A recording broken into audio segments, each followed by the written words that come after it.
Welcome to அரிஸ்காம் channel. இன்றைக்கி பார்த்திங்கன்னா சூப்பரான வெள்ளை பணியாரங்க. இதுக்கு ஒரு கப் பச்சரிசி இருந்தால் சூப்பராக வீட்டிலேயே செஞ்சிடலாம். இதுக்கு சைடிஷ் எதுவுமே தேவைப்படாது, நம்ம வெறுதாகவே சாப்பிட்லாங்க. உங்களுக்கு தேவைப்பட்டுனா சட்னி ஏதாவது வச்சு சாப்பிட்டுக்கலாம், சூப்பராக இருக்கும். இது எப்படி செய்யணும் பார்க்குறதுக்கு முன்னாடி நம்ம சேனல் சப்ஸ்கிரைப் பண்ணி வீடியோ பாருங்கள், லைக் அண்ட் ஷேர் பண்ணுங்கள்.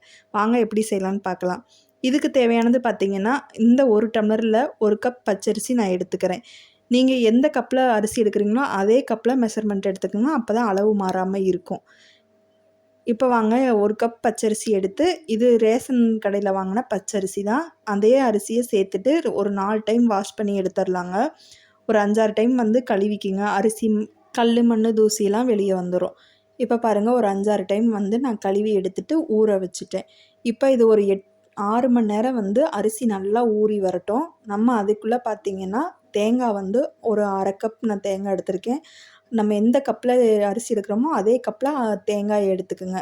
தேங்காய் கூட ஒரு 1/2 கப் சாதம், நம்ம வடித்து வச்சுருக்க சாப்பாடு இருக்கு இல்லையா, அதுவும் கொஞ்சம் எடுத்துக்கணும். நான் வீடியோவில் காட்டல, நீங்கள் கண்டிப்பாக எடுத்துக்கோங்க. பாருங்கள், இந்த அளவுக்கு அரிசி ஊறி வந்துருச்சு. இப்போ ஒரு 6 மணி நேரம் கழிச்சு நான் இப்போ எடுத்து மிக்ஸி ஜாரில் சேர்த்துக்கிறேன். கண்டிப்பாக தண்ணி விட்டு அரைக்காதீங்க. தண்ணி தெளித்து லைட்டாக ஒரு 2 சொட்டு தெளித்து மட்டும் அரைங்க. ஏன்னா தண்ணி சேர்த்திங்கன்னா ரொம்ப தண்ணியாக போயிடும். அதனால் தண்ணி சேர்க்காதீங்க. இந்த அளவுக்கு கண்டென்சி இருக்கிறப்ப நம்ம அரைச்சி எடுத்துக்கிறலாம். இது கூடயே தேங்காய் போட்டு அரைக்கலாம், இல்லை தனியாக போட்டு அரைக்கிறனா கூட தனியாக போட்டு அரைச்சிக்கிறலாம். நான் இப்போ தனியாக தான் சேர்த்து அரைக்கிறேன். இப்போ நம்ம எடுத்து வச்சுருக்க தேங்காய் துருவலை கொஞ்சம் பல்ஸ் மோடில் விட்டு நல்லா கெட்டி பதத்துக்கு அரைச்சிருங்க. இது கூட ஏலக்காய் சேர்க்கலாம், இல்லை நீங்கள் இனிப்பு செய்கிறீங்கன்னா வெல்லம் கூட சேர்த்து இது கூட தேங்காய் கூட அரைச்சி சேர்த்துக்கிறலாம்.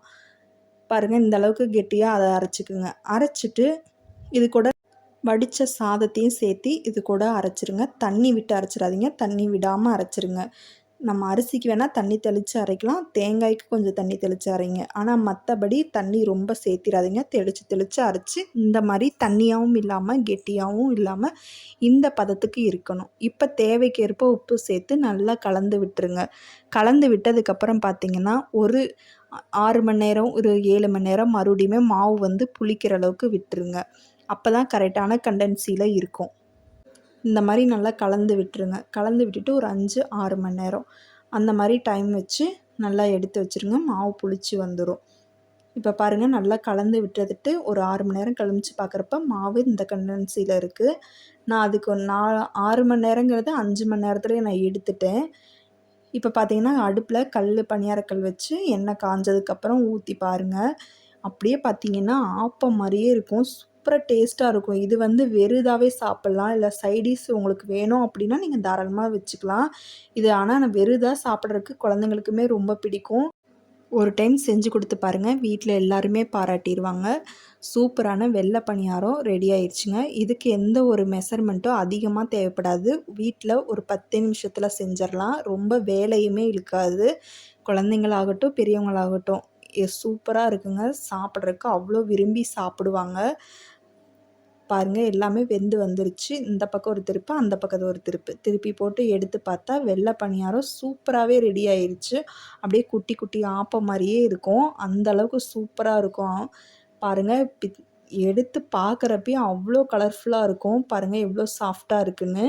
இதுக்கு சைடிஷ் எதுவுமே தேவைப்படாது, வேணுன்னா நீங்கள் வச்சுக்கிறலாம், அவ்வளோ டேஸ்ட்டாக இருக்கும்.